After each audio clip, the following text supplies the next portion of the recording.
Hello students, welcome back to नैन्स chemistry channel. आज हम करेंगे अल्काइल हैलाइड्स की रिवीजन। इस चैप्टर को हम डायरेक्ट कॉपी से पढ़ेंगे क्योंकि बोर्ड पे अगर रिवीजन पूरे चैप्टर की करवाऊंगी तो बहुत ज़्यादा टाइम लग जाएगा। हर एक चीज़ को अगर लिखूंगी तो बहुत टाइम चले जाएगा इसमें। तो चलिए स्टार्ट करते हैं हमारा चैप्टर। सबसे पहले हम देखते हैं कि हमारे अल्काइल हैलाइड्स बनते कैसे हैं। अगर हम हाइड्रोकार्बन में से एक हाइड्रोजन रिमूव कर दें और किसी भी हैलोजन को ऐड कर दें तो हमारे हैलोजन डेरिवेटिव्स बन जाते हैं हाइड्रोकार्बन के।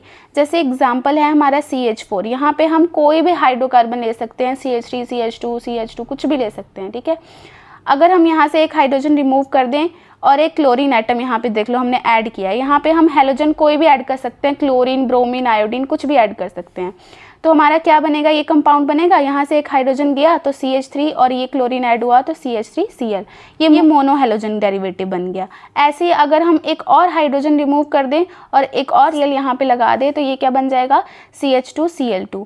ऐसे ही एक और हाइड्रोजन रिमूव कर दें तो हमारा CHCl3 और एंड में अगर हम लास्ट वाला हाइड्रोजन भी रिमूव कर दें और हैलोजन को ऐड कर दें तो CCl4। इस तरह से हमारे mono halogen, di halogen, tri halogen and tetra halogen compounds बन जाएंगे, या बोल सकते हो टेट्रा हैलोजन डेरिवेटिव्स बन जाएंगे। अगर हमारा एक ही हैलोजन एटम अटैच है हमारे हाइड्रोकार्बन ग्रुप में, एक ही हैलोजन अटैच है तो उसको हम मोनो हैलोजन बोलते हैं। अगर दो हैलोजन अटैच हैं तो डाई हैलोजन, 3 है तो ट्राई, ऐसे ही 4 हैं तो टेट्रा हैलोजन, ठीक है। नेक्स्ट है, ये जो हमारे हैलोजन डेरिवेटिव्स हैं इसके भी 2 टाइप्स होते हैं, एलिफेटिक एंड एरोमेटिक।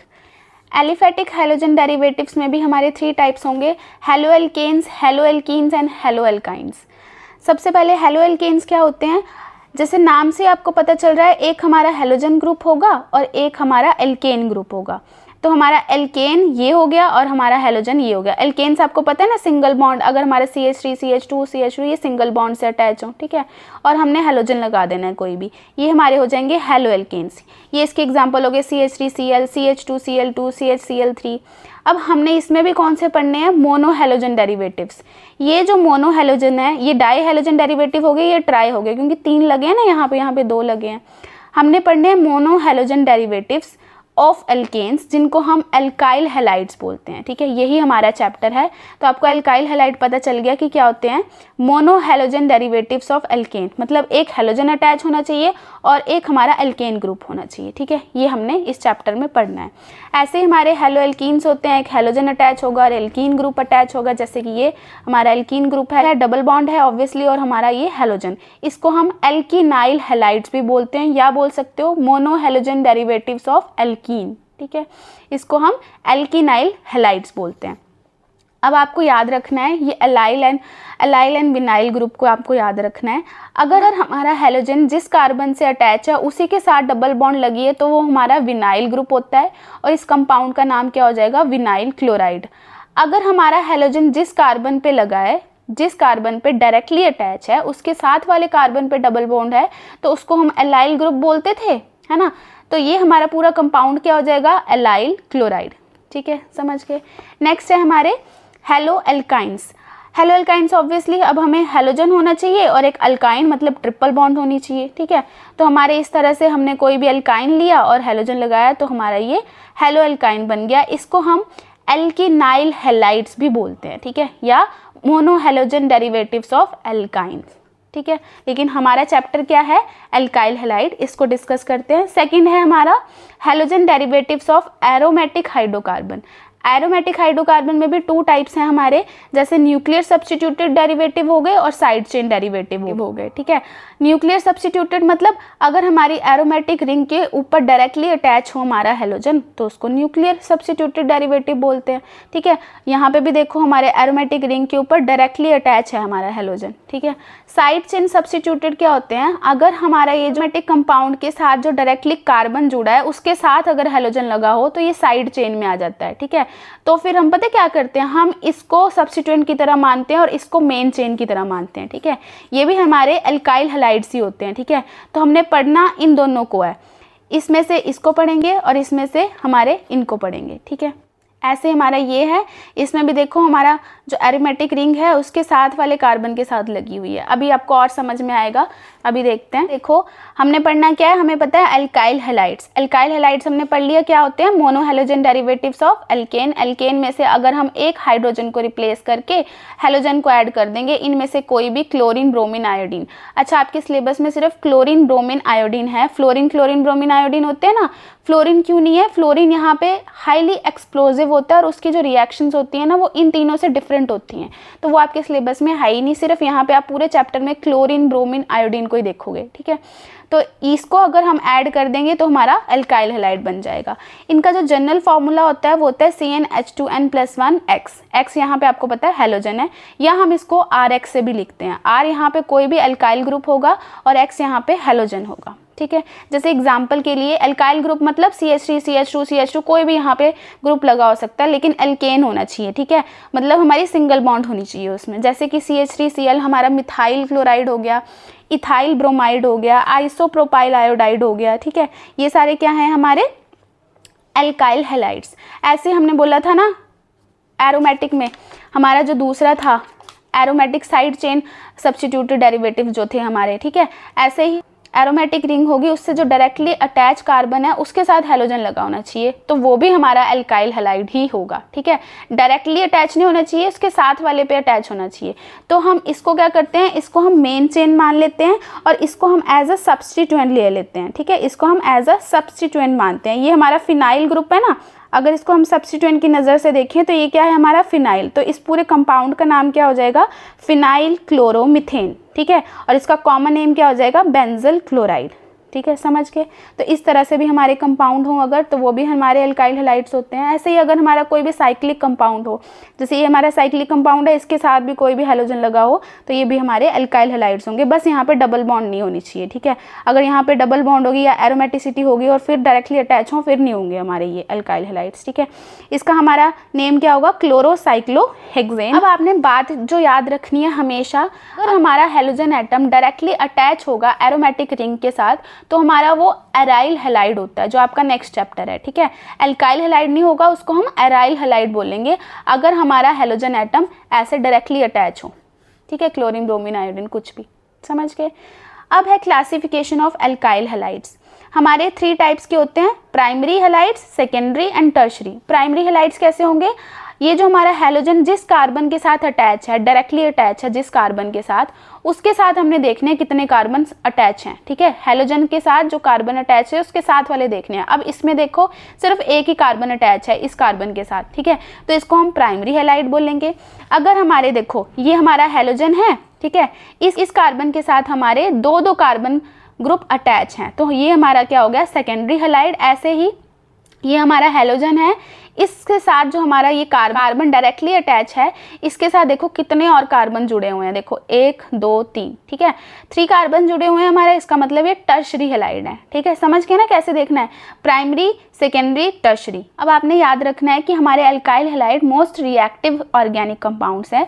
जो न्यूक्लियोफाइल होता है वो हैलोजन को ईजिली रिप्लेस कर लेता है, ठीक है।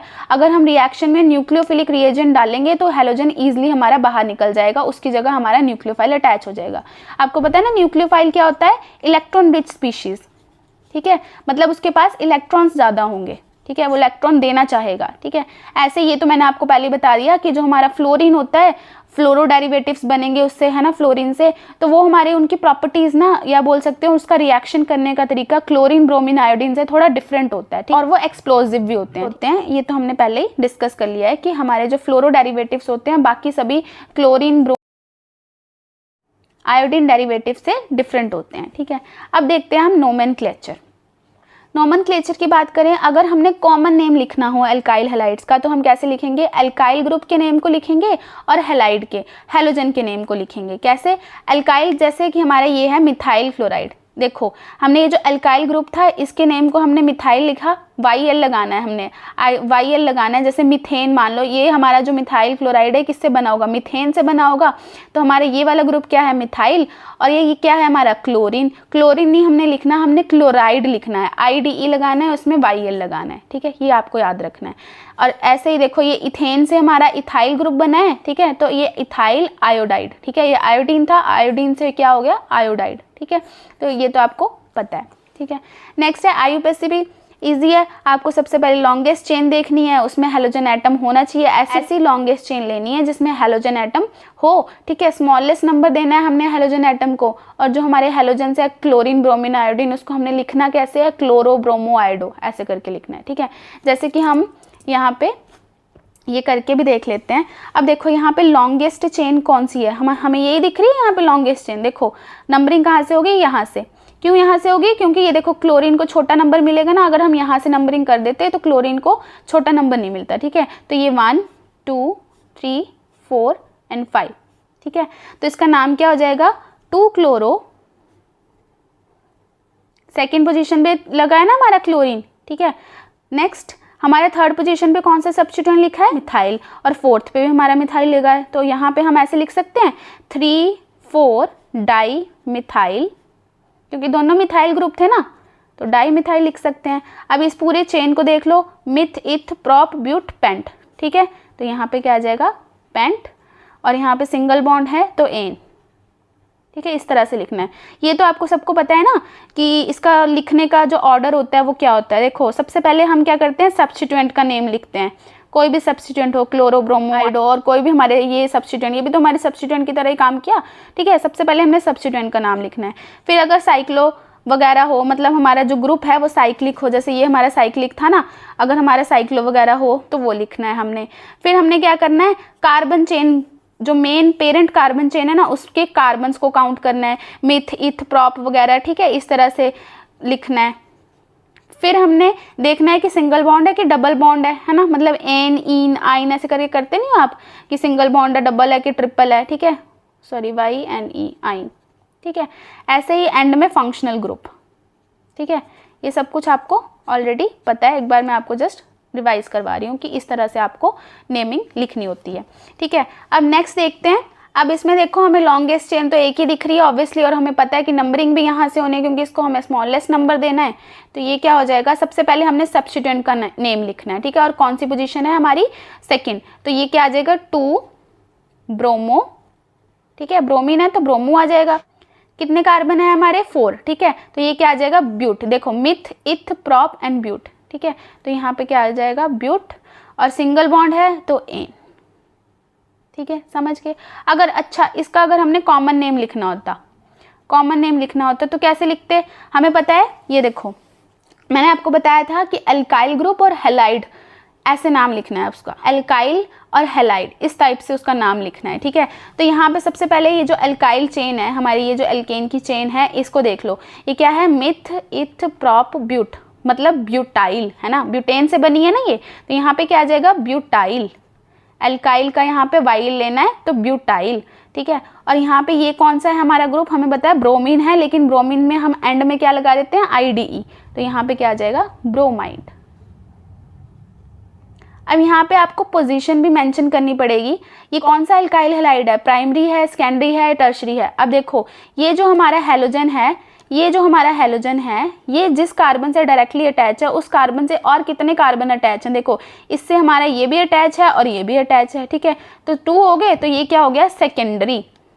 इस तरह से आप इसका कॉमन नेम भी लिख सकते हो, सेकेंडरी ब्यूटाइल ब्रोमाइड, इसका कॉमन नेम हो जाएगा, ठीक है। अब इसको देख लेते हैं। इसमें हमारी लॉन्गेस्ट चेन देखो कौन सी बनेगी, अगर हम यहाँ से लेंगे तो 2 ही कार्बन आएंगे, अगर हम यहाँ से लेंगे, चाहे यहाँ से ले लें, तो हमारे 3 आ जाएंगे। तो यहाँ पे 1 2 एंड 3, ठीक है। हमें कार्बन चेन अब पता लग गई। अब हमने क्या करना है, इसकी पोजीशन को मेंशन करना है। सबसे पहले 2 ब्रोमो, सबसे पहले सब्स्टिट्यूएंट देखने हैं ना। अब सेकंड पोजीशन पे और भी देखो कुछ लगा है, हमारा मिथाइल ग्रुप भी तो लगा है सेकंड पोजीशन पे, तो उसको भी मेंशन करो, 2 मिथाइल। अच्छा, अब कोई सोचेंगे कि हमने मिथाइल ग्रुप को पहले क्यों नहीं लिखा, ब्रोमीन को पहले क्यों लिखा, आई मीन ब्रोमो को पहले क्यों लिखा, है ना। तो ये अल्फ़ाबेटिकली चलते हैं, ये तो आपको पता होना चाहिए, है ना। पता है ना सबको कि अल्फ़ाबेटिकली जो पहले आएगा उस सब्स्टिट्यूएंट का नाम हम पहले लिखेंगे, ठीक है। तो बी हमारा पहले आता है, तो 2 ब्रोमो 2 मिथाइल। अब नेक्स्ट हमने क्या लिखना होता था, मिथ इथ प्रॉप, मतलब हमारी जो पेरेंट कार्बन चेन है उसमें कितने कार्बन है हमारे, 3 है, मिथ इथ प्रॉप। तो यहाँ क्या आ जाएगा, प्रोपेन, सिंगल बॉन्ड है ना सब में, तो प्रोपेन आ जाएगा। अच्छा, अगर हमने इसका कॉमन नेम लिखना होता, लिखना है अब हमने इसका, ठीक है। तो हमें पता है कि ये कौन सा ग्रुप है, ये पूरा कौन सा ग्रुप है, tertiary butyl group. Tertiary butyl ये ना हम कॉमन नेम में सभी कार्बन्स को लेते हैं, ठीक है। तो यहाँ पे देखो कार्बन हमारे मिथ, इथ, प्रोप, ब्यूट सभी कार्बन्स को हम काउंट करेंगे, तो ये ब्यूटाइल। अब टर्शरी हमें पता है जिस कार्बन से, ये जो हमारा हेलोजन है जिस कार्बन से डायरेक्टली अटैच है उसके साथ 3 हमारे ग्रुप लगे हुए हैं, तो ये क्या है, टर्शरी, ठीक है। टर्शरी ब्यूटाइल और ब्रोमीन लगा है तो क्या आ जाएगा, ब्रोमाइड, ठीक है। ये आपको ग्रुप्स याद होने चाहिए, कौन सा टर्शरी ब्यूटाइल है, कौन सा आइसोप्रोपाइल है, कौन सा एन प्रोपाइल है, ठीक है, इस टाइप से। नेक्स्ट है, एक और कर लेते हैं। चलो यहाँ पे देखो हम नंबरिंग कैसे देंगे। अगर हम इस तरह से नंबरिंग देंगे तो हमारे 3 आएंगे, इस तरह से देंगे तब भी हमारे 3 आएंगे, लेकिन हमारे जो हेलोजन एटम को सबसे लोएस्ट नंबर मिलना चाहिए, तो इस टाइप से हम यहीं से नंबरिंग देंगे, ठीक है। 1, 2 एंड 3 हम यहाँ से नहीं देंगे, यहाँ से देंगे। क्यों? क्योंकि उसको लोएस्ट नंबर मिलना चाहिए। अब यहाँ पे बस इसका वो लिख दो, 1 क्लोरो, 1 लिखो चाहे ना लिखो वो इम्पॉर्टेंट नहीं है, लेकिन अगर सेकंड पोजीशन पे हो उसको ज़रूर मेंशन करना होता है, ठीक है। तो 1 क्लोरो। अब देखो हमारे सेकंड पोजीशन पे कितने मिथाइल ग्रुप लगे हैं, 2। देखो ये भी एक मिथाइल ग्रुप, ये भी एक मिथाइल ग्रुप, तो यहाँ पे हम क्या लिखेंगे, और कौन से पोजीशन पे है, 2 ही पोजीशन पे है, तो दोनों की पोजीशन को हमने वो करना है, मेंशन करना है, ठीक है। 2 डाई मिथाइल। अब देखो हमारी कितनी कार्बन है, कितने चेन में, पेरेंट चेन में कितने कार्बन है, मिथ, इथ, प्रोप, तो प्रोपेन, ठीक है। समझ के इस तरह से आप नेमिंग की प्रैक्टिस कर सकते हो, आपकी बुक में और भी एग्जांपल्स हैं। नेक्स्ट देखते हैं हम, हमारे जो एल्काइल हैलाइड्स है ये स्ट्रक्चरल आइसोमेरिज्म शो करते हैं, chain isomerism and position isomerism. Chain isomerism में हमें पता है कि हमें सेम मॉलिक्यूलर फॉर्मूला होने चाहिए, लेकिन जो हमारी मेन चेन है ना उसमें जो कार्बन एटम्स है वो डिफरेंट हो जाते हैं। मतलब सेम मॉलिक्यूलर फार्मूला का मतलब कार्बन और हाइड्रोजन नंबर तो सेम रहेगा, लेकिन जो हमारी मेन चेन है, चेन में जो कार्बन है वो कम हो जाएगा। जैसे कि हमारा 1 क्लोरोब्यूटेन था, अगर हमने ये ग्रुप उठा के यहाँ पे लगा दिया, ठीक है, तो हमारा क्या आ जाएगा, 1 क्लोरो 2 मिथाइल प्रोपेन, ठीक है, ये बन जाएगा। और आपको ध्यान रखना है कि ये जो आपने चेन आइसोमेरिज्म करनी है जब, तो 4 से ज़्यादा कार्बन ही होने चाहिए, ठीक है। अगर यहाँ पे 4 कार्बन ना होते, सिर्फ CH3 CH2 CH2 Cl होता, तो उसमें चेन आइसोमेरिज्म शो नहीं हो सकती, ठीक है। याद रखना कि हमारी कार्बन जो चेन है उसमें या तो 4 कार्बन हो या तो उससे ज़्यादा, ठीक है। नेक्स्ट है पोजीशन आइसोमेरिज्म। ये तो आपको पता है कि हमारे हेलोजन की पोजीशन डिफरेंट हो जाएगी, ठीक है। जैसे कि हमारा ये है 1 आइडोप्रोपेन, ठीक है, ये लिया। अब हमारा हेलोजन ग्रुप यहाँ पे लगा हुआ था, एक बार हमने यहाँ पे लगा दिया, ठीक है, तो ये क्या बन जाएगा, 2 आइडोप्रोपेन, ठीक है। हमें बस हेलोजन की पोजीशन को चेंज करना है। इसमें भी आपने बात याद रखनी है, हमारी जो चेन है, हमारी जो अल्काइल चेन है उसमें 3 या उससे ज़्यादा कार्बन एटम होने चाहिए, उससे कम नहीं होने चाहिए, ठीक है। अगर हमने पता करना हो कि अल्काइल हैलाइड में कितने स्ट्रक्चरल आइसोमर्स बन सकते हैं, तो उसका फॉर्मूला है 2n-2। n क्या है इसमें, नंबर ऑफ कार्बन एटम। जैसे एग्जांपल के लिए C4H4Cl हो गया हमारा, अगर हमने इसमें पता करना है, मान लो आपको एग्जाम में क्वेश्चन आ गया, इसमें बताओ कि कितने स्ट्रक्चरल आइसोमर्स बन सकते हैं, तो हमने इस फॉर्मूला में पुट कर देनी है n की वैल्यू। n क्या है, नंबर ऑफ कार्बन एटम, कितने कार्बन एटम्स हैं इसमें, 4, ठीक है। यहाँ पे पुट करके हमारे कितने आइसोमर्स आ जाएंगे, 4। ऐसे ही इसमें भी हमारे 5 कार्बन एटम्स हैं, ठीक है, तो हम यहाँ पे वैल्यू पुट करेंगे इस फॉर्मूला में, तो हमारे 8 आइसोमर्स आ जाएंगे, ठीक है। इस तरह से आप क्वेश्चन सॉल्व कर सकते हो। अब करते हैं मेथड्स ऑफ प्रिपरेशन। अब हमने अल्काइल हैलाइड्स बनाने हैं, तो हम कैसे कैसे बना सकते हैं, तो सबसे पहले अल्कोहल से। इसमें हमने करना क्या है कि हमने हाइड्रोक्सी ग्रुप को ना रिप्लेस करते जाना है हेलोजन एटम से, ठीक है। हमारा OH ग्रुप है उसको हेलोजन एटम से रिप्लेस कर देना है। जैसे कि एक्शन ऑफ हाइड्रोजन हैलाइड, हमने क्या लिया, अल्कोहल लिया, हाइड्रोजन हैलाइड्स लिए कोई भी, ठीक है, उनकी रिएक्शन करवाई, तो होगा क्या हमारा अल्टीमेटली ये जो हेलोजन है इस OH को रिप्लेस करेगा। हमने पहले ही पढ़ा कि ये जो हमारा हेलोजन ग्रुप है इसको रिप्लेस करेगा, ये एज अ न्यूक्लियोफाइल काम करेगा। ये यहाँ पे देखो, ये एज अ न्यूक्लियोफाइल काम करेगा, इसके पास इलेक्ट्रॉन्स होंगे, न्यूक्लियोफाइल काम करेगा और ये चले जाएगा बाहर, ठीक है, ये इसके साथ अटैच हो जाएगा। तो RX, ये जो X है ये इसके साथ अटैच हो गया और ये OH बाहर निकल गया इस हाइड्रोजन के साथ, ठीक है, समझ के। एग्जाम्पल के लिए हमने primary and secondary alkyl halide बनाने हैं, ठीक है, इसको हम ग्रूव्स प्रोसेस भी बोलते हैं। ये बहुत इंपॉर्टेंट है, जितने भी नेमिंग रिएक्शन इसमें आएंगे वो सारी इंपॉर्टेंट है, ठीक है, उनको तो ध्यान से ही आपने करके ही जाना है, ठीक है। अब देखो अल्कोहल में अगर हम HCl गैस डालते हैं और उसमें डालते हैं कैटलिस्ट एनहाइड्रस ZnCl2। तो हमें पता है कि हैलोजन ने क्या करना है, इस OH को रिप्लेस कर देना है। ये जो हैलोजन है यहाँ पे लगेगा और OH हमारा बाहर निकल जाएगा इसके साथ, ठीक है। देखो यहाँ पे ये नेगेटिव ये पॉजिटिव ऐसे होते हैं ना, इलेक्ट्रॉन नेगेटिविटी क्लोरीन की ज़्यादा अपनी तरफ इलेक्ट्रॉन खींचेगा, यहाँ पे पार्शियल नेगेटिव यहाँ पे पार्शियल पॉजिटिव चार्ज आ जाएगा। यहाँ पे भी ऐसे होगा, ये जो बॉन्ड होगी ऑक्सीजन की इलेक्ट्रोनेगेटिविटी ज़्यादा, यहाँ पे पार्शियल नेगेटिव अपनी तरफ इलेक्ट्रॉन खींचता है ना ये, तो यहाँ पे partial negative partial positive charge आ जाएगा, ठीक है। यहाँ पे क्लोरीन इलेक्ट्रॉन डोनेट भी कर सकता होता है, ठीक है। तो ये एज अ न्यूक्लियोफाइल काम करेगा यहाँ पे। तो ये कार्बन के साथ अटैच हो जाएगा, ये नेगेटिव पॉजिटिव, और ये बाहर निकल जाएंगे और ये पॉजिटिव नेगेटिव एक साथ आ जाएंगे, ठीक है। ये करना है आपने यहाँ पे बस। तो यहाँ पे क्या आ जाएगा CH3 CH2। अब देखो ये जो है हमारा क्लोरीन चला गया इस कार्बन के पास, तो यहाँ पे Cl, ठीक है, प्लस हमारा ये H और OH क्या हो गया, ये H2O, ठीक है। क्लोरोइथेन बन गया। इथेनॉल में हमने HCl गैस पास करवाई in the presence of ZnCl2। आपने लिखना भी ऐसे है, ठीक है। आपको रिएक्शन याद हो, आपने लिखना भी उसको ऐसे ही, जो आपने रिएक्शन में किया उसको वैसे वैसे लिखना है कि इथेनॉल में अगर हम HCl गैस डालेंगे in the presence of ZnCl2 तो हमारा क्या बनेगा, क्लोरोइथेन, हमारा वाटर बाहर निकलेगा, ठीक है। देखो अब हमने लिया है सेकेंडरी अल्कोहल। ये तो हमने क्या लिया था, प्राइमरी अल्कोहल। ये प्राइमरी अल्कोहल लिया था तो हमारा प्राइमरी अल्काइल हैलाइड बना था, ठीक है। प्राइमरी अल्काइल हैलाइड तो हमने बना लिया ये, ठीक है, क्लोरोइथेन। अब हमने सेकेंडरी अल्काइल हैलाइड बनाना है तो हमने सेकेंडरी अल्कोहल ले लिया, ठीक है। अगर हमने सेकेंडरी बनाना हो तो सेकेंडरी ले लेंगे। तो इसमें भी ऐसे ही करना है आपने। ये जो हमारा Cl है एज न्यूक्लियोफाइल काम करेगा, ये जाएगा यहाँ पे, ठीक है, और इसको निकाल देगा बाहर। किसके साथ बाहर जाएगा, इसके साथ। बस ऐसे करना है आपने। CH3, देखो CH3 CH, इस CH के साथ क्या लगेगा, अब क्लोरीन लगेगा, ठीक है। तो क्लोरीन लिख दो यहाँ पे, और क्या आ गया CH3, ठीक है। और बाहर क्या निकला हमारा, ये OH और ये H, H2O बन जाएगा इसका, ठीक है। पार्शियल पॉजिटिव पार्शियल नेगेटिव ऐसे करके भी आप कर सकते हो इसको, जैसे समझना है वैसे, जैसे आपको याद रहता है उस टाइप से आप कर सकते हो। आपको याद रखना है एज अ न्यूक्लियोफाइल इसने इसके ऊपर अटैक किया, क्यों किया, इसमें partial positive negative charge arise हो रहे होते हैं रिएक्शन में, इसलिए ये इसके साथ अटैच हो जाएगा और ये इसके साथ, ठीक है, समझ के। ऐसे हमारा ये क्या बन गया, हमारा 2-क्लोरोप्रोपेन, ठीक है, सेकेंडरी अल्काइल हैलाइड, ठीक है। इसको हम क्या बोलते हैं, ग्रूव्स प्रोसेस। ग्रूव्स प्रोसेस आएगा तो ये दोनों रिएक्शन आपने उसमें लिख देनी है। अब नेक्स्ट है टर्शरी अल्काइल हैलाइड। हमने अगर बनाना हो, मान लो हमने टर्शरी अल्काइल क्लोराइड बनाना है, ठीक है, तो हमने क्या करना है, टर्शरी अल्कोहल लेना है, ठीक है। टर्शरी अल्कोहल लिया, उसकी रिएक्शन करवाई हमने कॉन्सेंट्रेटेड HCl के साथ। अब फिर से हमें पता है होना क्या है, ये जो नेगेटिव पार्ट है इसने अटैक करना है किसके ऊपर, इस कार्बन के ऊपर, और ये जो हमारा OH है इसने बाहर चले जाना है। बस ऐसे ही हुआ। यहाँ पे देखो CH3 C, ये बाकी सारे ग्रुप ऐसे लगे रह गए, इसकी जगह हमारा क्लोरीन लग गया और ये H2O हमारा बाहर आ गया, ठीक है। समझ गए ना, इजी है ना, अब तो समझ आ गया होगा आपको। आप खुद रिएक्शन लिख के देखोगे तभी आपको रिएक्शन समझ आएंगे, ऐसे देख के नहीं आएंगे, ठीक है। इसलिए कॉपी पेन लेके साथ साथ उसमें लिखते भी रहो।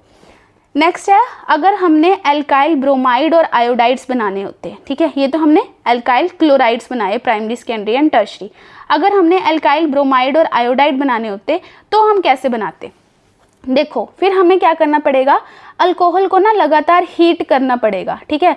उसमें हम HBr 48% और HI 57% डालेंगे। मान लो हमने अल्काइल ब्रोमाइड डालना है तो HBr डालेंगे ऑब्वियसली, है ना। अल्काइल आयोडाइड बनाना है तो HI डालेंगे, इतना तो पता है ना आपको। तो देखो यहाँ पे फिर से ऐसे ही होगा, ये जो हमारा न्यूक्लियोफाइल है ये अटैक करेगा किसके ऊपर, इस कार्बन के ऊपर। अब क्यों करेगा ये सब कुछ मैं आपको डिस्कस कर चुकी हूँ, ठीक है, और ये चले जाएगा बाहर, ठीक है। ऐसे ही हुआ यहाँ पे देखो CH3 CH2 CH2, ये एज इट इज आ गया। OH की जगह क्या लग गया, हमारा ब्रोमीन, ठीक है, और ये H2O हमारा निकल गया बाहर, ठीक है, समझ गए। तो 1 प्रोपेनॉल से हमारा क्या बन गया, 1 ब्रोमोप्रोपेन, ठीक है। नेमिंग साथ साथ में इसकी करते जाओ, आपको प्रैक्टिस होती जाएगी। अब नेक्स्ट हमने इथेनॉल में HI डाला, यहाँ पे भी ऐसे होगा, ये जो हमारा न्यूक्लियोफाइल है इसके ऊपर अटैक करेगा और ये निकल जाएगा बाहर, ठीक है। तो C2H5, इसके साथ हमने क्या लगा देना है, अब आयोडीन लगा दिया और हमारा क्या निकलेगा बाहर, हमें पता है H2O। तो ये जो हमारा इथेनॉल था ये आयोडोइथेन में कन्वर्ट हो गया, समझ। अब आपको याद क्या रखना है, ये जो हमारा HBr और HI मैंने बोला नहीं हमने डाल दिया रिएक्शन में, हम इसको ना ऐसे नहीं डाल देते क्योंकि ये ना हाईली अनस्टेबल होते हैं। ये HBr और ये HI ये हाईली अनस्टेबल होते हैं। अभी देखेंगे इसकी रिएक्टिविटी ऑर्डर तो आपको पता चलेगा। ये हाईली अनस्टेबल होने की वजह से ना ये नहीं है कि हमने ये अल्कोहल लिया, अल्कोहल के बीच में हमने HBr को डाल दिया और रिएक्शन हो जाएगी, ऐसे नहीं होता। ये जो रिएक्शन होती है इन situ होती है, मतलब ये जो हमारा HBr और HI है ये ड्यूरिंग द रिएक्शन बनते हैं, ठीक है, जब हमारी रिएक्शन हो रही होती है ना उस टाइम बनते हैं। अगर आपका क्वेश्चन आया कि अल्काइल ब्रोमाइड और आयोडाइड बनाने हैं तो आपने यही रिएक्शन लिखनी है, लेकिन एक्चुअल में ये रिएक्शन होती कैसे है वो ये देखो। हम क्या करते हैं, अल्कोहल में सीधा HBr नहीं डाल देते, अल्कोहल में सबसे पहले हम NaBr डालते हैं और कॉन्सेंट्रेटेड H2SO4 डालते हैं, ठीक है। क्या करते हैं हम अल्कोहल में सोडियम ब्रोमाइड और कॉन्सेंट्रेटेड सल्फ्यूरिक एसिड डालते हैं, ठीक है। उसके बाद रिएक्शन क्या होती है हमें पता है, इसमें से ड्यूरिंग द रिएक्शन HBr निकल आता है। क्या होता है, ड्यूरिंग द रिएक्शन HBr बनता है इन दोनों के रिएक्शन से। मान लो बीकर लिया, उसमें हमने अल्कोहल भी डाल दिया, NaBr भी डाल दिया, H2SO4 भी डाल दिया, ठीक है। अब जब रिएक्शन होगी तो सबसे पहले इन दोनों की होगी, इसमें से HBr निकलेगा, वो जो HBr निकलेगा वो करेगा अब इसके साथ रिएक्शन, ठीक है। तो हमें पता है बनना तो हमारा यही है, CH3 CH2, ये OH रिप्लेस होकर हमारा Br बन जाएगा और हमारा H2O बाहर निकलेगा, ठीक है। होना हमारा यही है। और बाकी जो हमारे प्रोडक्ट्स बचेंगे NaHSO4, इसको आप एज इट इज लिखो, ये भी हमारे रिएक्शन में बनते हैं, ठीक है। पर एक्चुअल में हमारी रिएक्शन इस टाइप से होती है, ये आपको याद रखना है कि हमारा HBr और HI जो होते हैं हाईली अनस्टेबल होते हैं, तो इसकी प्रिपरेशन इन situ होती है, ठीक है, इन situ। इसका मतलब क्या है, ड्यूरिंग द रिएक्शन हमारे ये HBr और HI बनते हैं, ठीक है। ये बात आपको याद रखनी है। ऐसे ही हमारा ये जो अगर हमने क्या बनाना हो, एल्काइल आयोडाइड बनाना हो तो हम क्या करते हैं, अल्कोहल में Ki और H3PO4 डाल देते हैं, ठीक है, पोटाशियम आयोडाइड और हमारा फॉस्फोरिक एसिड डाल देते हैं, ठीक है।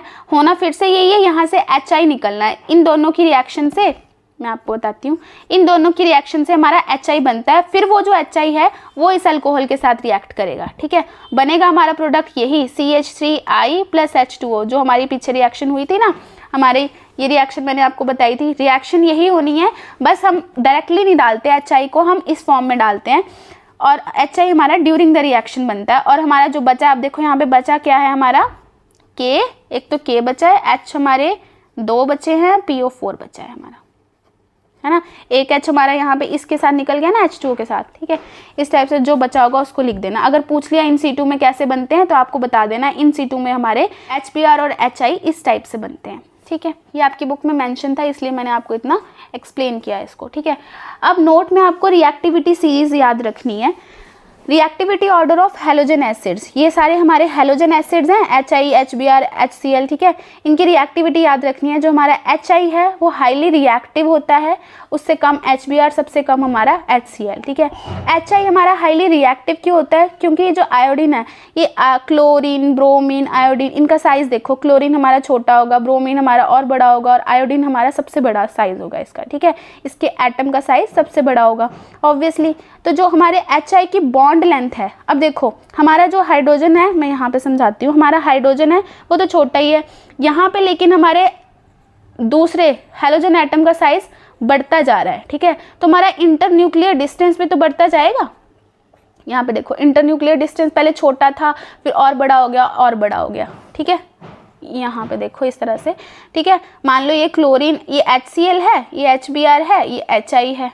इंटरन्यूक्लियर डिस्टेंस बड़ा हो गया मतलब हमारी बॉन्ड लेंथ बड़ी होती है, ठीक है। इसकी बॉन्ड लेंथ ज़्यादा बड़ी होने की वजह से, मतलब लॉन्ग होती है, लॉन्गर बॉन्ड लेंथ होने की वजह से ये आसानी से टूट सकता है। देखो हमारी ये पेंसिल है, यहाँ पे हाइड्रोजन लगा है, यहाँ पे आयोडीन लगा है, ठीक है। इसको हम इजीली तोड़ सकते हैं, ठीक है। इसको हम थोड़ा जोर लगाएंगे तो इजीली तोड़ सकते हैं। लेकिन अगर हमारी बॉन्ड लेंथ कम हो जाए, ठीक है, हमारी बॉन्ड लेंथ कम हो जाए, हमारा HBr मान लो यहाँ, Br हमारा यहाँ लगा है, H हमारा यहाँ लगा है, ठीक है, उसको तोड़ना और मुश्किल हो जाएगा एज कम्पेयर टू। अब क्लोरीन को देखो, हमारा क्लोरीन मान लो यहाँ लगा है, हाइड्रोजन यहाँ लगा है, इसको तोड़ना और भी मुश्किल होगा, ठीक है। तो याद रखना, जितनी ज़्यादा हमारी बॉन्ड लेंथ ज़्यादा होगी, बॉन्ड लेंथ जितनी ज़्यादा होती है उस बॉन्ड को तोड़ना उतना ज़्यादा इजी होता है, ठीक है। अब इसका अगर, ये तो मैंने आपको वैसे फिजिकली बता दिया कि ऐसे होता है, लेकिन ऐसा होता क्यों है, इंटर इलेक्ट्रॉनिक रिपल्शंस की वजह से। यहाँ पे इलेक्ट्रॉन रिपल्शन ज़्यादा हो जाती है, जिसकी वजह से इस बॉन्ड को तोड़ना ज़्यादा ईजी होता है as compare to this and this, ठीक है, ये बात आपने याद रखनी है कि ये हमारे reactivity order of halogen acid, ये आपने बिल्कुल याद रखना है। अब देखो न्यूक्लियोफिलिसिटी ऑफ हैलाइड आयन भी सेम होगा। देखो अगर इस बॉन्ड को तोड़ना इजी होता है तो यहाँ से टूट के जो न्यूक्लियोफाइल बनना है तो वो ज़्यादा जल्दी बनेगा, क्योंकि हमें पता है जो हमारा HI है वो हाईली अनस्टेबल स्पीशीज़ है, तो हमारा आयोडाइड आयन ईजिली बाहर निकल सकता है वहाँ से, ठीक है, as compare to bromine and chlorine. तो जो हमारी न्यूक्लियोफिलिसिटी है आयोडाइड आयन की, मीन्स न्यूक्लियोफाइल बनने की जो एबिलिटी है आयोडाइड आयन की, वो सबसे ज़्यादा है एज कम्पेयर टू हमारा ब्रोमीन एंड क्लोरीन, और इस वजह से आयोडीन बेस्ट लिविंग ग्रुप भी है।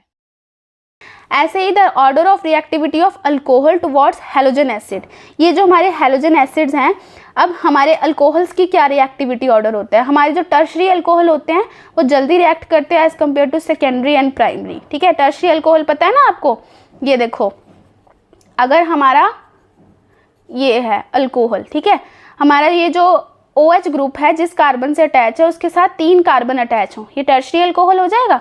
ऐसे ही हमारा प्राइमरी में क्या होंगे, 2 कार्बन अटैच होंगे और क्या होगा, ठीक है, सॉरी ये क्या है सेकेंडरी, ये क्या है टर्शरी, वैसे शायद प्राइमरी बोलोगे मेरे ख्याल से। तो अगर एक ही कार्बन अटैच हो इस तरह से तो ये क्या हो जाएगा प्राइमरी अल्कोहल, ठीक है। यहाँ पे इसकी वैलेंसीज पूरी कर लेना, वैलेंसी पे मैं ज़्यादा ध्यान नहीं दे रही, बस समझा रही हूँ आपको कि अगर ये जो OH ग्रुप जिस कार्बन से अटैच है, कार्बन के साथ हमारे 2 कार्बन डायरेक्टली अटैच हो तो वो सेकेंडरी, और अगर एक ही अटैच हो तो प्राइमरी, ठीक है, समझ गए ना। जैसे हमारे अल्काइल हैलाइड्स में होता था primary secondary and tertiary alkyl halide, आपको मैंने समझाया ना, उसी तरह होगा ये, ठीक है। तो जो हमारे अल्कोहल्स है, जो हमारे टर्शरी अल्कोहल हैं, वो ज़्यादा जल्दी रिएक्ट करेंगे हैलोजन एसिड्स के साथ as compare to secondary and primary. अब ऐसा क्यों होता है, कार्बोकेटाइन की स्टेबिलिटी की वजह से। अब देखो हमारा ये जो टर्शरी हैलाइड है, सॉरी टर्शरी अल्कोहल है, ये देखो यहाँ से अगर OH चला जाएगा, यहाँ पे क्या बनेगा कार्बोकेटाइन, ठीक है। OH जाता है तभी तो हमारा वो जो हमारा Cl नेगेटिव या Br नेगेटिव कुछ भी अटैच होना होता है तभी तो यहाँ पे अटैच होता है ना, ठीक है। तो ये जो हमारा कार्बोकेटाइन है जितना ज़्यादा स्टेबल होगा उतनी जल्दी यहाँ से OH जाएगा, ठीक है। हमारा अल्कोहल अगर स्टेबल हो ही नहीं रहा होगा तो वो OH भेजेगा ही क्यों, ठीक है, हमारा रिएक्टेंट आगे जाएगा ही क्यों, ठीक है। अगर यहाँ पे स्टेबिलिटी उसको मिल रही है तभी तो वो आगे प्रोसीड करेगा ना जल्दी, ठीक है, समझ रहे हो ना। तो यहाँ पे जो कार्बोकेटाइन की स्टेबिलिटी होती है वो टर्शरी वाले की ज़्यादा होती है as compare to secondary and primary, ठीक है, समझ रहे हो। हमने कार्बोकेटाइन्स की स्टेबिलिटीज पढ़ी थी ना, रेजोनेंस के through, hyper conjugation, -I+I effect, इस तरह से हमने कार्बोकेटाइन्स की स्टेबिलिटीज को भी देखा था, है ना। हाइपर कॉन्जुगेशन स्ट्रक्चर जितने ज़्यादा होते थे उतना ज़्यादा स्टेबल होता था, ठीक है। यहाँ पे और +I इफेक्ट यहाँ पे लग रहा है, अगर आपको समझाऊं यहाँ पे ये वाला सबसे ज़्यादा स्टेबल क्यों होगा, देखो यहाँ पे कितने हाइपर कंजुगेटिव स्ट्रक्चर बनेंगे, जितने अल्फा हाइड्रोजन होंगे, देखो 3, 6 एंड 9, यहाँ पे 9 अल्फा हाइड्रोजन होंगे, ठीक है, टर्शरी वाले में। सेकेंडरी वाले में कितने होंगे, 6 अल्फा हाइड्रोजन होंगे, और प्राइमरी वाले में हमारे 3 अल्फा हाइड्रोजन होंगे, ठीक है। तो सबसे ज़्यादा अल्फा हाइड्रोजन होंगे उसकी स्टेबिलिटी उतनी ज़्यादा होगी, उतनी जल्दी हमारा OH चले जाएगा और हमारा Cl नेगेटिव आसानी से अटैक कर पाएगा, ठीक है, समझ रहे हो। ऐसे +I इफेक्ट से भी आप समझ सकते हो ये जो हमारा कार्बोकेटाइन जल्दी बनना चाहेगा, क्योंकि यहाँ पे देखो हमारे +I वाले कितने ग्रुप लगे हैं, 3 लगे हैं, यहाँ पे सिर्फ 2 लगे हैं और यहाँ पे सिर्फ 1 लगा है, ठीक है। इसको स्टेबल करने के लिए इस पॉजिटिव चार्ज को इलेक्ट्रॉन दे रहे हैं ना ये तीनों, है ना, यहाँ पे सिर्फ 2 ग्रुप दे रहे हैं, यहाँ पे सिंगल ग्रुप दे रहा है। इसको बहुत वे से आप समझ सकते हो, लेकिन फिलहाल आप इतना समझो कि हमारे टर्शरी हमारे सबसे ज़्यादा रिएक्टिव होते हैं, फिर सेकेंडरी, प्राइमरी, और किसकी वजह से, कार्बोकेटाइन की स्टेबिलिटी की वजह से, ठीक है। नेक्स्ट देखते हैं हम। अब देखो हमने अल्कोहल की रिएक्शन करवानी है फॉस्फोरस हैलाइड्स के साथ ताकि हमारा एल्काइल क्लोराइड बने, ठीक है। तो फिर से हमने अल्कोहल लेना है, कोई भी अल्कोहल लिया, उसकी रिएक्शन करवाई हमने PCl5 के साथ, ठीक है। अगर तो हम PCl5 के साथ रिएक्शन करवाएंगे तो आपने हमेशा याद रखना है बनेगा क्या। देखो सबसे पहले हमें इतना पता है कि हमने एल्काइल हैलाइड तो बनाना ही है, मतलब एल्काइल क्लोराइड तो हमने बनाना ही है। तो सबसे पहले ये जो एल्काइल और क्लोराइड है इसको साथ में कर दो। यहाँ से एक क्लोरीन हमें पता है ये जाएगा और इसके साथ अटैच हो जाएगा और इस OH को बाहर निकाल देगा। सबसे पहले तो इसको बना लो, ठीक है, बन गया। अब ये जो निकल जाएगा बाहर यहाँ से, ठीक है, और हमारा यहाँ पे क्या बनेगा, POCl3, ठीक है, फॉस्फोरस ऑक्सीक्लोराइड। ये आपको याद रखना पड़ेगा, ऐसे याद रखने का तरीका बता रही हूँ इसको मैं, ठीक है। तो POCl3 बनेगा और HCl हमारा बाहर निकलेगा, ठीक है। आपने 2 प्रोडक्ट बना लेने और तीसरे को देख लेना, जो बच गया वो लिख देना है, ठीक है। जैसे कि यहाँ पे हमें पता है सबसे पहले हमने अल्काइल क्लोराइड बनाना है, तो अल्काइल क्लोराइड बना दो सबसे पहले, और हमारा HCl निकलता है बाहर, यहाँ पे ये याद रखना है आपने, ठीक है। HCl यहाँ पे H पॉजिटिव और Cl नेगेटिव होगा, ठीक है। HCl हमारा निकलेगा और RCl हमारा निकलेगा, हमें पता है, ठीक है। और बाकी जो बचेगा उसको आप लिख देना फिर। यहाँ पे POCl3 तो बचेगा, ठीक है। एक Cl यहाँ हो गया यूज, एक यहाँ हो गया, ठीक है। तो बचा क्या हमारा POCl3 बचा, ठीक है, फॉस्फोरस ऑक्सीक्लोराइड, ठीक है। इस तरह से इस रिएक्शन को आप याद रख सकते हो। नेक्स्ट, अगर हमने यहाँ पे PlCl3 के साथ रिएक्शन करवानी होगी तो हमें अल्कोहल भी 3 ही लेने पड़ेंगे, ठीक है। तो यहाँ पे भी हमें पता है सबसे पहले हमने क्या करना है, एल्काइल हैलाइड तो बनाना ही है, तो इसको सबसे पहले आपने क्या करना है, इसको यहाँ से इसको इसके पास भेज के इसको बाहर निकाल देना है। तो कितने थे हमारे 3, तो यहाँ पे 3 RCl हो जाएंगे, ठीक है। सारे के सारे ये जो Cl हैं ये यूज़ हो गए, ठीक है। सिर्फ बचा क्या हमारा P और OH, कितने बचे हैं OH हमारे 3 OH बचे हैं, ठीक है।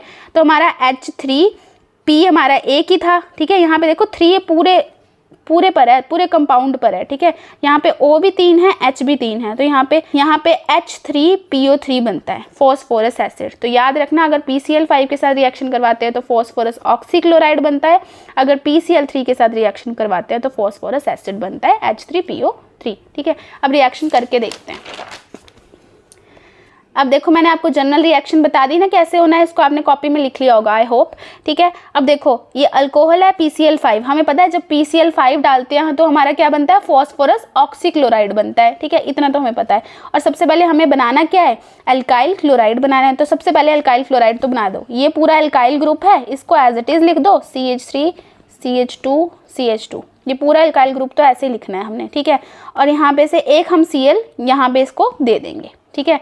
तो ये हमारा अल्काइल क्लोराइड तो बन गया, 1 क्लोरोप्रोपेन बना ये, ठीक है। इसकी तो प्रिपरेशन कर रहे हैं हम, ठीक है, इसी की प्रिपरेशन कर रहे हैं ना हम, तो ये तो हमारा बनेगा ही, ठीक है।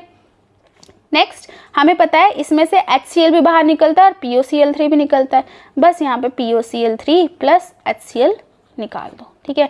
या तो आप 2 याद रख सकते हो, बाकी जो बचा उसको लिख सकते हो, ठीक है। या आप ऐसे याद रख सकते हो, PCl5 में हमारा फॉस्फोरस ऑक्सीक्लोराइड बनता है और PCl3 में फॉस्फोरस एसिड बनता है, ठीक है। जैसे मर्जी इसको याद कर सकते हो, बस आपने बनाना क्या, मेन हमारा ये तो है, इसको तो बनाना बिल्कुल ही है आपने, ठीक है। तो यहाँ पे देखो, अब PCl3 के साथ रिएक्शन होती थी तब भी ऐसे होगा, हमारा अल्काइल क्लोराइड तो हमने बनाना ही है, तो पहले अल्काइल ग्रुप को लिख लो, CH3 ठीक है। अब हमने रिप्लेस किसको करना है, इस OH को करना है, ठीक है। तो इस जगह लगाया है मैंने Cl, ठीक है। इसको मैं ऐसे भी लिख दूं, अगर ये देखो OH यहाँ पे लिख दूं, यहाँ पे ना लिखूं, ठीक है। तो इस अल्काइल चेन को तो आपने पूरा एज इट इज लिखना है, कितने थे हमारे, ये 3 थे, ठीक है। और OH की जगह हमें पता है हमने हमेशा क्लोरीन को लगाना होता है, OH को रिप्लेस करना है ना, हमने पहले ये पढ़ा है कि OH को रिप्लेस करके हमने क्या कर देना है, हेलोजन को अटैच कर देना है, तो हेलोजन को मैंने अटैच कर दिया, ठीक है। प्लस हमारा क्या होगा, यहाँ पे Cl3 है, ये तो सारे यूज हो गए, क्योंकि देखो हमने 3 एटम्स लिए थे ना, 3 प्रोपेनॉल लिए थे ना, हमने प्रोपेनॉल के 3 एटम्स लिए थे, ठीक है, समझ गए। तो 3 तो यहाँ पे यूज हो गए हमारे क्लोरीन, बचा क्या हमारा PO, देखो PO कितने बचे हमारे 3, ठीक है।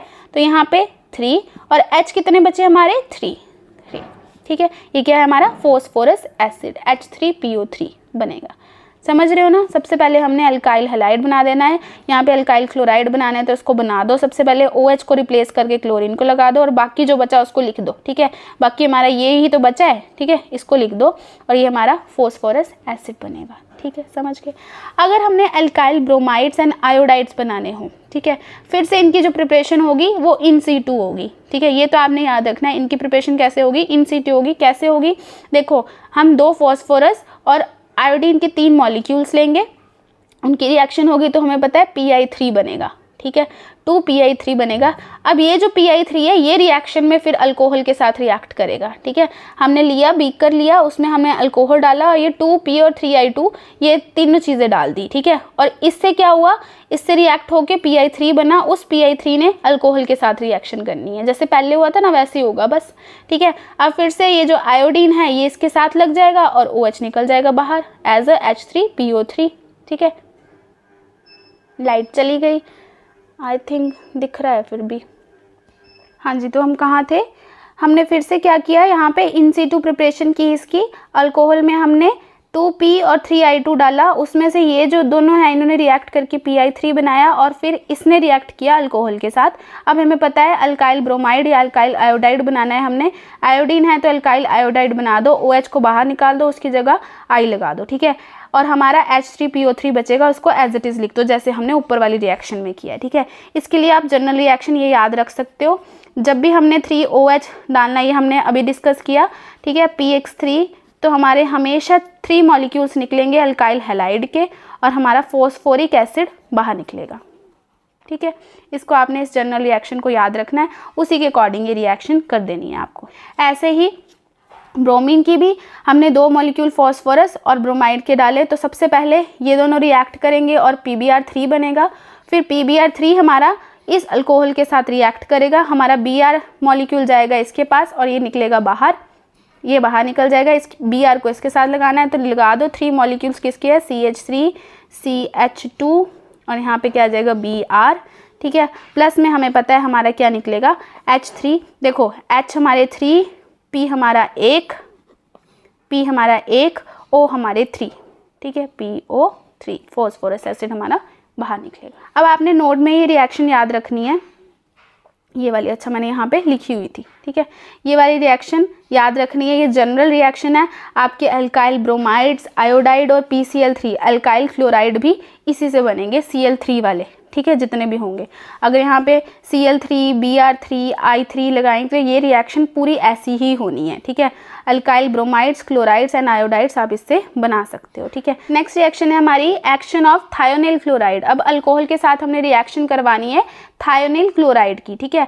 अल्कोहल में हमने डाला थायोनिल क्लोराइड, तो होगा क्या, पिरिडिन की प्रेजेंस में, पिरिडिन हम एज अ कैटलिस्ट लेंगे, इसकी प्रेजेंस में क्या होगा, हमारा अल्काइल हैलाइड बनेगा। हमें पता है ये क्लोरीन यहाँ पे जाएगा, OH को रिप्लेस करना है, ये तो अब हम बहुत बार कर चुके हैं। सभी अल्कोहल्स की रिएक्शन में OH को निकाल के Cl को तो लगाना ही है हैलाइड्स की, हमारे जो अल्काइल हैलाइड्स हैं उनकी प्रिपरेशन के लिए। और बचा क्या हमारा SO2 बचे, यहाँ से एक O, ठीक है, SO2 और HCl हमारा क्या हो जाएगा, बाहर निकल जाएगा। और ये सबसे बेस्ट मेथड है, ठीक है, अल्काइल हैलाइड्स को प्रिपेयर करने का, क्योंकि इसमें हमें प्योर अल्काइल हैलाइड्स मिलते हैं। क्योंकि जो SO2 और HCl है ना, एज अ गैस ये बाहर निकल जाती है अपने आप, हमें इस मिक्सचर में से निकालना नहीं पड़ता अल्काइल हैलाइड्स को, ठीक है, समझ गए। अब इस रिएक्शन के एग्जांपल को देख लेते हैं। जैसे ये देखो अल्कोहल है, हमने क्या करना है, सबसे पहले तो अल्काइल ग्रुप लिख लिया, उसमें OH को निकाल के हमने क्लोराइड को डाल दिया। बाकी क्या बचा हमारा SO2, ये जो SO है 2 plus HCl as a gas हमारी बाहर निकल जाएंगी, ठीक है, ये आपने याद रख। इस पूरे चैप्टर की, इस पूरे सेशन की जो वीडियोस हैं ये पार्ट्स में आएंगी, 40 मिनट की, 30 मिनट की, और आज ही अपलोड होंगी ये सारी। तो बेल नोटिफिकेशन को ज़रूर ऑन कर लेना। और कोई चैप्टर अगर आपको टफ लगता है तो उसके इंपॉर्टेंट क्वेश्चंस मैं आपको करवा दूंगी, वो कमेंट में आप लिख दो। तो अपने फ्रेंड्स के साथ ज़रूर शेयर करना।